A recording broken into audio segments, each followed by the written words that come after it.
bagyo, tapos ito ay bagyo din eh. So ako, nagprito pa ako mga kablog.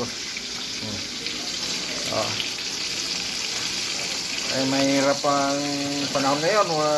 Hindi kami nakapalakot na ngayon dahil nga malakas na hangin. Ito eh, ano yan, pagtsagaan na lang itong pritong lumahan. Yun. Mahirap pag sulo kung walang nagmamahal. Akin lahat. Ako luto, ako saing, laba, ganap ng pera,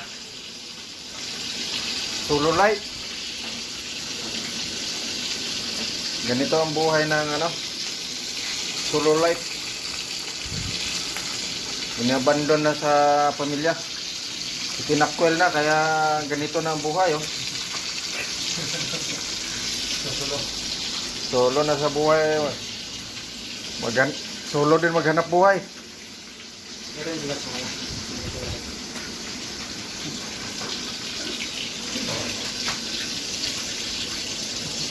Isin na lang tong paghihirap.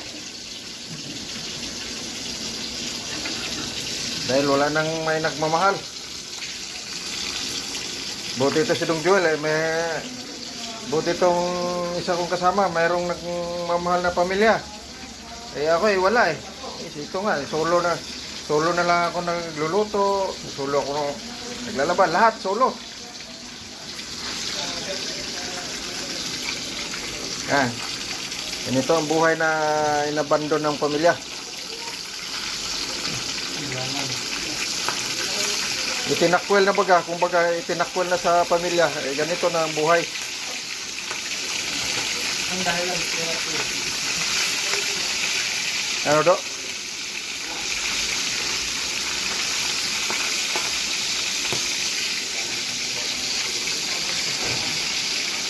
Tiisin ang lahat hanggat buhay. Makapahinga na lang sa mga pagtitiis at paghihirap kung patay na. Tawa mo ka do. Tinawanan ako sa kasamahan ko. Palibasang mayroong nagmamahal sa buhay. Kaya ako walang may nagmamahal sa akin. Tinakwil na ako sa pamilya ko. Inabandon na ako. Kaya nga kung mayroon mang magmamahal sa akin, ay mamahalin ko rin ng lubusan na kagaya sa pagmamahal ng aking sarili. Kung mayroong pang magmamahal sa akin,